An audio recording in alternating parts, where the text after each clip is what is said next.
कहानी को चलते हैं। कहानी पर एक राजा थे, उनको रानी थी। दोनों में बहुत, राजा रानी में बहुत प्रेम था, बहुत ज़्यादा प्रेम था। ना राजा रानी बिना जी सकते थे और ना रानी राजा के बिना जी सकते थे। कुछ दिन बीतने के बाद जन्मे करते कि राजा लोग का लड़का बड़ा मुश्किल से होता था। पहले भी बड़ा मुश्किल से राजा लोग का बाल बच्चा होता है। तो कहा जाता है बड़ा मुश्किल से, बहुत मनीता मानने के बाद एक लड़का को, राजा को एक बेटी बहुत सुंदर पैदा हुआ। जब राजा को बेटी पैदा हुआ तो बहुत सुंदर हुई। कुछ दिन के बाद वो राजा जो बेटी पैदा हुई थी, कुछ दिन के बाद रानी का देहांत हो जाता है, माने मृत्यु हो जाता है कुछ कारणवश। अब तो राज दरबार में हाहाकार मच जाता है। राज दरबार में हाहाकार मच जाता है। अब क्या होता है, अब राजा क्या करते हैं, अपना राज दरबार छोड़कर अपना सदमा में घुस जाते हैं कि राज दरबार छोड़कर अपना, तो पूरा प्रजा लोग कहने लगा कि राजा साहब ये राज कैसे चलेगा, आप राज चलाने वाले हैं, आप ही सो जाइएगा, आप सदमा में चल जाइएगा तो देश कैसे चलेगा, ये राज कैसे चलेगा, ये गांव नगर के लोग कैसे जिएगा। तो मोहल्ला के लोग, राज दरबार के लोग क्या किया, राजा को फिर एक सुंदर कन्या से शादी करवा दिया लोग। लेकिन जितना पहले के रानी से प्रेम करते थे वो दूसरा रानी से प्रेम नहीं करते थे। तब क्या होता है, वहां पर जितना रानी से प्रेम करते थे उतना प्रेम उनसे नहीं करते थे। लेकिन कुछ दिन के बाद उनको भी एक बेटी पैदा होती है। राजा क्या करे, जब पहले का बेटी को वो नहीं देखना चाहते थे और ना ही उसको पसंद करते थे और ना कुछ उसको करते थे। लेकिन क्या करिएगा, जिसका कोई सहारा नहीं होता है उसको सहारा भगवान होते हैं।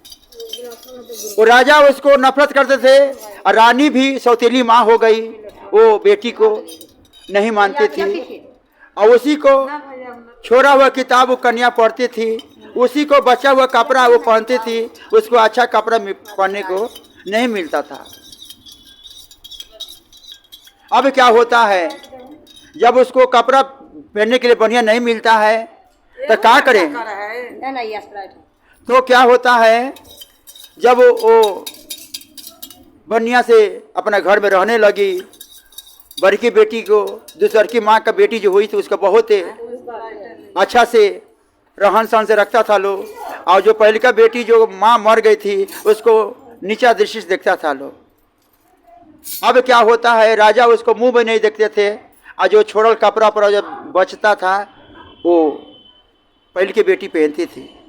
अब क्या होता है, अंत में जब वो बेटी सियाना हो गई तब प्रजा लोग कहा कि आखिर वो बेटी से नफरत करते हैं चाहे गुस्सा करते हैं, उसमें उसका क्या दोष है, लेकिन उसका पिता है, उसको अच्छा घर बर दे के तो शादी आपको करना ही पड़ेगा।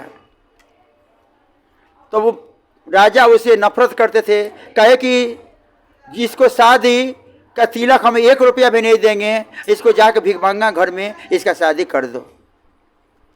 एक झोपड़ी के घर था, वो झोपड़ी में एक माँ बेटा रहते थे।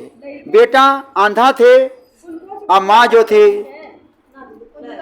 भीख मांगकर अपना गुजर सफर करती थी। प्रजा लोग जाते उनका बेटी के शादी उनका बेटी के शादी उसी घर में करवा देता है लोग। दूल्हा आंधा और माँ भीख मांगकर उसका गुजर सफर करती थी। बहुत दुखी के साथ रहने लगी। जब ससुराल गई लड़कियां तो जो भी भीख मांग के लाता था लोग उसी में गुजर सफर करती थी। कहे कि हे माँ और कुछ दिन भीख मांगने के बाद सास भीख मांग लाती थी, आंधा पति पैसा मांग के लाता था, रख सब बिटोर ली। तो कही माता जी सुनिए, सासू माता कही गरीब घर के थी लेकिन संस्कारी बहुत थी कि माता जी आज से आप भीख मांगे मत जाइएगा, मैं आज से बिजनेस करूंगी, हम कमा के खिलाऊंगी, वही आप लोग खाइएगा। अब क्या होता है, जाके गर्मी के दिन था, खरबूजा तरबूजा खरीद ली और जाके मंदिर के पास बैठ गई। और अभी बहनी भी नहीं हुआ था तब तक भोले बाबा और माता पार्वती रूप बदल के आ जाते हैं और कह रहे कि बेटी कुछ खिला दोगी? कहेगी आज तक हमको कोई बेटी नहीं कहा, आज तक हमको कोई पिता का दर्जा नहीं दिया और ना कोई माँ का दर्जा कहे, आज हमको माँ कहे अब बेटी कहे, आज मैं धन होगू, आपको भूख लगा हुआ है, आप जितना चाहिए खा लीजिए। और उसको खिला दिया और जाके मंदिर में विश्राम लोग करने लगा लोग, और सारा फल उसका बिक गया। अब मंदिर में बैठकर बढ़िया से बाबा भोलेनाथ माता पार्वती विश्राम करने लगा लोग। तो बेटी से कह रही है, मतलब यही फल वाली से कह रही है कि बेटी जरा मेरा पाँव दबा दो, बहुत दर्द कर रहा है, विश्राम को। अब बेटी वो नहीं जान रही थी कि भोला बाबा है, वो नहीं जान रही पार्वती माता है, उसको पाँव दबा दिया। और जब पाँव दबा दिया लोग तो बेटी कहे कि बेटी तुम इतना अच्छा पाँव दबा दे कि अब तुम हमसे आशीर्वाद मांगो। तो बाबा क्या किए, अपना भभूति में से भभूत निकाल के दिए और ले जाके बोले क्या अपना घर में छीट देना और आधा पति को खिला देना। बाबा भभूत दिए कि अपना पति को खिला देना और पूरा घर में छीट देना और जाके सो जाना। और जैसे पति आए तो उसको खिला दिया और घर में छीट दिया। और सवेरा जब हो गया तो झोपड़ी के जगह पर महल हो गया। आंधा पति जो थे वो बिल्कुल कंचन हो गए, कंचन हो गए। वही जब दूसर की बेटी के शादी हुआ ना, पूरा राजा से धूमधाम से शादी हुआ। जब वो गई तो जितना धान था वो में संतोष नहीं हुआ, करके बाप रे बहिनिया हमारे जाके फल बेची तो इतना आगे बढ़ गई, अपना पति से आज्ञा मांगी। उसका पति कहे तुमको क्या कमी है, अन्न धन की कमी थोड़े है, घर द्वार मार्बल टाइल्स गीजल सब कुछ लगा हुआ है, तो फिर लालच में क्यों पड़ी हुई है? अतः नहीं स्वामी हमको आज्ञा दीजिए। वो कहा कि जानबूझकर फाटल कपड़ा पहन लिया, फाटल कपड़ा पहन लिया और वो खरबूजा तरबूजा लिया के एक मंदिर के पास बैठ गई। उसको सुबह से शाम हो गया, कोई पूछने वाला नहीं था। बाबा के परीक्षा जब बाबा आए तो करे बेटी रूप बदल के आए भोले बाबा माता पार्वती कि बेटी हमको भूख लगा हुआ कुछ खिला दो। कह रही है कि अभी हम बहनी होबे नहीं किया है, आपको कैसे खिला, चल जाइए यहाँ से। और जब मंदिर में गई तो वो भी विश्राम करने लगे, बाबा भोलेनाथ विश्राम करने लगे, माता विश्राम करने लगे। तो वहां भी गई, तब वहां भी कही बेटी मेरे जरा पाँव दबा दो, हमको बहुत कष्ट है। वहां भी कह रही है कि नहीं हम आपको पाँव नहीं दबाएंगे, तो हमको पानी नहीं हुआ, कुछ बिका नहीं, हम आपको पाँव नहीं दबाएंगे। बाबा का कृपा हुआ, वो भी कहे कि बाबा अपना झोली में से कुछ दे दीजिए। जब दिया तो घर में जब आई तो जेहू अन्न धन दौलत था सब उनका बिगड़ गया। और वहां से झोपड़ी से महल से झोपड़ी हो गया।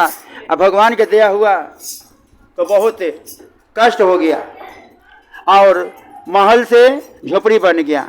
अब वहां से जाती है घर पर, तो फिर बहन के पास जाती है। बहन जानती है कि हमारे बहन कष्ट में है, आधा धन दौलत देकर उसको खड़ा कर दिया। और वही राजा जान गए कि दुखिया जो थी सुखिया हो गई और सुखिया जो थी वो दुखिया हो गई। लेकिन अपना बहन धन में से बांट कर उसको भी दे दिया और दोनों बहन मिलजुल कर रहने लगा। और राजा का भी वहीं पर निवास होने लगा। जिस तरह वो बहने में मिलन हुआ उस भगवान महादेव सबका मिलन करे। तो एक बार बोलो प्रेम से शंकर भगवान की